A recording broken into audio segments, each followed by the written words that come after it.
All right, my name's Dean McKerney, and I've been working for Propane Plus for almost 2 years now. All right, Dean, so tell me about your day. Well, days, I usually get to work about an hour early, and I start the trucks, get them warmed up, turn on the plant, get the stuff ready for the day, and Paulette will come in the morning and give us our daily delivery tickets. Once we get the tickets, it's go out to the truck. Usually, by the time it's ready to leave, I've already started the trucks for all the other drivers, so that when they get in, it's all warmed up and ready to go.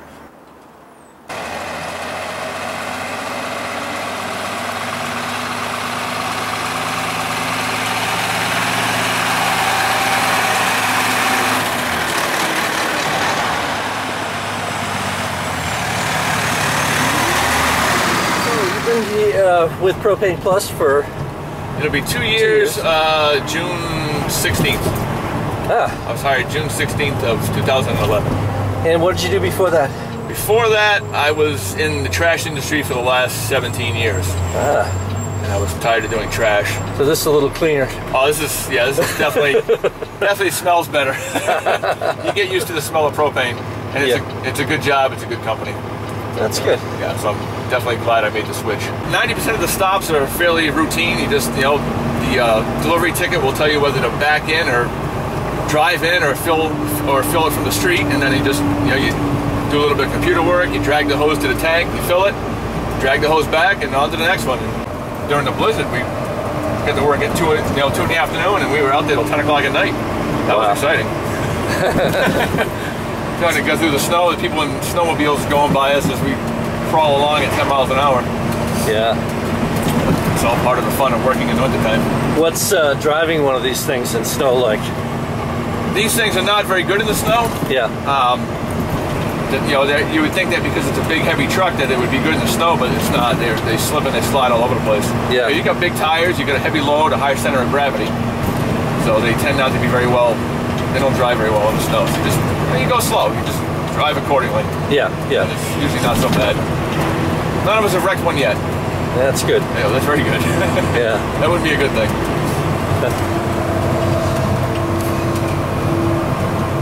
But my first winter here was a nice winter to start learning to do propane. It was two winters ago, it was 50 degrees every day, so... Yeah, it's crazy. Yeah, and this winter was a little worse, but at least I got a year of experience under my belt, because I've driven trucks since '94, so it's not new to me to drive a truck, but I've never driven a propane truck, a liquid load. Something to get used to. Yeah. You feel it in the truck, like swaying. You can, like around corners and stuff, or if the road is uneven, you can feel it swishing. But the tank has baffles, so it's not as bad as it probably was back in the older days. Yeah. But you can still feel like when you're trying to stop, and the gas comes forward, and you can feel it. Yeah.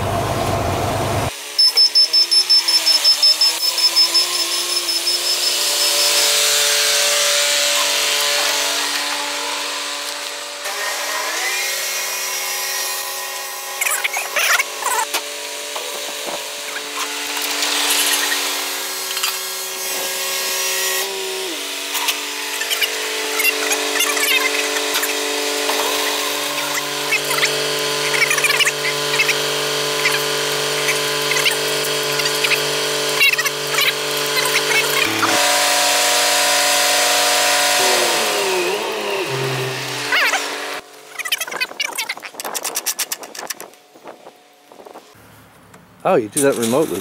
Yeah. Ah, the remote's handy. Yeah. Basically, it's for just in case there's a problem with the truck. After you get all the way over here, it's just an easy way to shut the truck down quickly. So, obviously, you don't want any problems with the propane truck. Now, the flags are pretty much just for the winter time. Obviously, if we get a lot of snow, try to find an underground tank with all that snow can be tough. So usually I start flagging all my underground tanks around September. So by the time you get the first snow, hopefully the kids haven't stolen them. They tend to do that. Really? Yeah. Like if they have little kids, they put them on their forts and stuff. Yeah. Sometimes you're going to flag a house a couple times before the flag finally stays there. So then all your tank is a little bump in the snow, huh? Right. I mean, if you get a lot of snow, and especially if this is all open, so if you get a drift, it's kind of hard to tell where the tank is. Wow. Unless you have a flag. Yeah. The last thing you want to be doing is shuffling around with your feet trying to kick snow around to try to find a tank. Right. When you're trying to get deliveries done.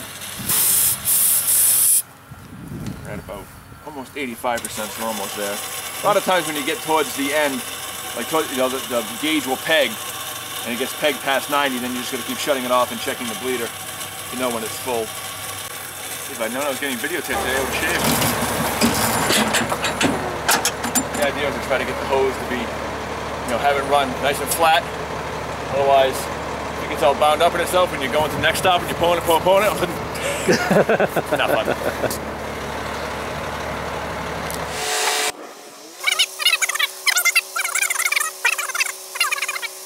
First, before I started working here, I had a fireplace insert and with propane supplied by Propane Plus, and that was before I worked here. And I'm kind of like a legacy. My uncle used to work here too. Oh, really? Yeah, and Tim's father, Lynn, he's always telling stories about my uncle.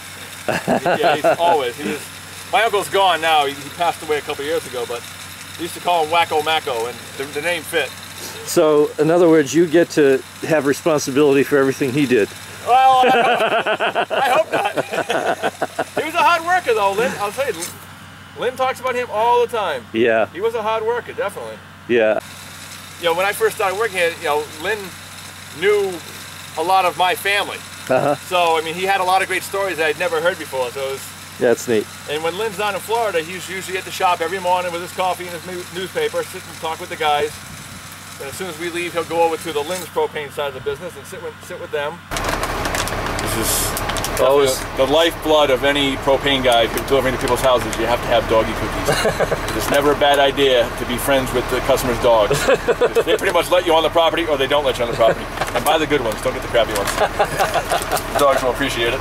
What happens when we open the dome and bees come out? Oh, really? In the summertime? Yeah, it happens a lot. Wow. Last summer, I had a tank that would sit in the bushes.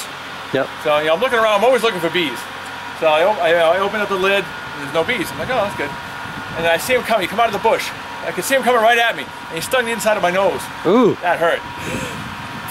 My eyes are all watered. I'm thinking my nose is gonna grow up to this big. Every now and then you'll come upon a tank where you'll open the top of the lid, and there'll be water right across the top of it. Yeah. And then you just gotta bail it out. Bail it out, yeah. So there's like drain holes along the sides? When the tank is set, they dig the hole, and they fill the hole with, well, I guess with just dirt, porous dirt, so that the water will just drain naturally throughout. But every now and then, if you get a house with a high water table, you open the lid and it's just water right to the very top. Which can be tough in the wintertime when it freezes, because then you have nothing but ice to the very top. And obviously you can't use a torch. What do you do? So what do you do then? Yeah, hammer and chisel it out until you get to the fill. And now if you look down in here, I mean, you see how far down that fill is. Yeah. So that's a lot of ice to chisel without hitting anything else. Oh my God, wow. It can be tough. Yeah, that's what I've never come across one full of ice yet. I've come across a couple full of water. As I use a cup, I just bail it out. If you want to bail it out, so you don't want to attach the hose underwater, because as soon as you turn it on, you're going to push all that water into the tank, and you don't want to do that. Yeah. So you've got to at least bail it down to below here, attach the hose, and then fill it from there. Yeah. I'm sure I still have a lot to learn, only being here 2 years. You can see we're already down below 50%. Obviously, that gauge can be manipulated by the angle of the truck as well. It's basically just like a float in the toilet. Yep. That's basically how it works. So if the truck angles forward or backward, it affects the gauge, but it's pretty obvious that the truck might get down to the bottom of the tank, because obviously propane naturally has no smell. It's odorless. Right, you add a scent to it. Yeah. Ethyl-mercaptan, which is the odorant, and then when some of that tends to settle at the bottom of the tank, so when somebody's tank's about to run out, especially if they're using it for like their stove or whatever, they'll smell a heavy propane smell in the house. If you've never had contact with propane on your skin, you know what you do. It's chilly, yeah? Oh, it freezes it. Yeah? Wow. I mean, propane, I think propane is, the boiling point of propane is minus 44 degrees Fahrenheit. That's the boiling point. Whoa. So it just goes to show you how cold it is. So, tell me about Sandy. After Sandy flew through, obviously we know how bad the devastation was in lower Connecticut and upper New York. And Tim sent me down to go deliver gas for another gas company, Hocon Gas out of Connecticut. And 2 weeks I delivered there to Sandy victims and stuff, and 85 hours the first week, 82 hours the second week. Long days. Start at 6, work till 10, working in the dark in an area I don't know. It was it was an experience. I'm glad I did it. Yeah. And I was glad when it was over, so it was a lot of work. Oh, well, most of the area I worked in was Greenwich, Connecticut, which is a very wealthy community. And so you're driving into, you know, big palatial estates, and the delivery tickets don't tell you where the tank is, what you're looking for, whether it's above ground, below ground, what size. So you basically just park the truck in the driveway, and you get out, and you go looking for it, and you try to find it. Now you gotta remember, there's no power in a lot of these communities, so especially after dark, I'm out there with a flashlight, and I'm worried about somebody's gonna think I'm a looter. You know what I mean? I could get shot if they're gonna send their dog out after me. I had one guy who worked with me, his name was Roger, he worked for Hokan Gas. He actually got bit by somebody's dog. Wow. Because they let the dog out. So, better him than me. One time. Sorry, Roger. Okay. No, I mean, you can tell we flag our tanks for the winter time for when it snows so that we can find the tanks, but they don't flag there. It snowed 4 inches while I was there. I had a very hard time finding those tanks. Basically, you just shuffle around, you know, like this, with your feet trying to find it, you're hoping that you're going to hit the tank. That was kind of from that stack of tickets every day. That's not a stack of tickets, that's a challenge. One of the things that was hard for me to get used to when I first started working here was, one of the first things Tim would always tell us is there's no rush. There's no rush, you know. And I came from an industry where it was nothing but rush. Because you had to finish when I was doing trash, you had to finish your route. There was no tomorrow or the next day. It had to be done that day. Yeah. So when I got here, I was training with Rich, who was retiring. I think that's why I ended up getting hired. I was looking for a driver. And Rich was just like, slow down, slow down, slow down. I just couldn't get used to slowing down. And even now, I get a stack of tickets. I want to finish them all, you know? Yeah, I mean, I don't drive like a maniac. I mean, I don't do anything unsafe, but I get that stack, I want to finish it. Yeah. But in this business, I'm sure accuracy and safety is a lot more important, huh? Yeah, I mean, you don't want to go to a house and, you know, fill it halfway or leave the tank open or anything like that. When I first started working here, Gil had told me that there's a record. One of the guys who doesn't work anymore had set the record for the most deliveries done in one day. Now, me being a competitive guy, I wanted to be the best at it. So it took me about 1.5 years, but this year I finally broke the record. The record was 57 stops in one day, and I did 65. Wow. And I delivered, and I broke the record for the most gas delivered in one day. I did 10,556 gallons, which is 3.5 of these trucks. Wow. In one day. So now I'm the best.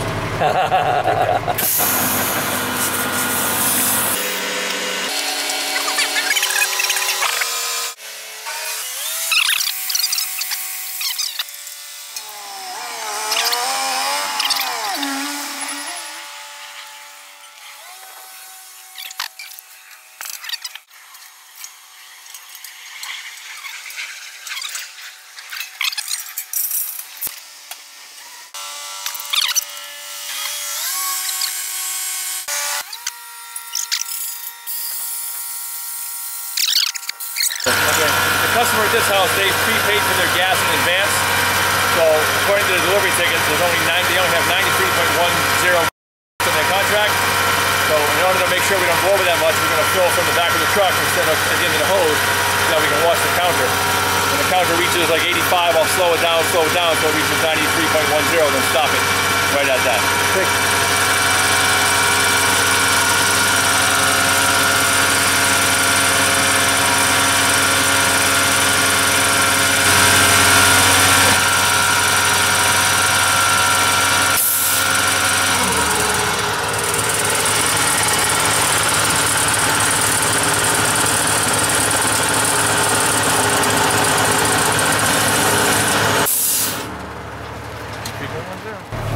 Now, what would they do? That be like the end of a contract for the season? Yeah, they'll tend to pay for the gas for the whole winter. They lock in a price. Yep. It tends to be cheaper to do it that way, and it's easier for the company because we already know how much gas they're getting. And then once their contract is up, they'll either re-sign for the following year, or they'll just go back to paying whatever the going price is for, you know, at any point in time. Cool. Okay, Paulette may not have told you during her interview, but everybody calls her Hot Mama. She's Hot Mama in the office. And Samantha's Red Hot Mama because she's got red hair. just a little bit, you know, inside office information. Internal information.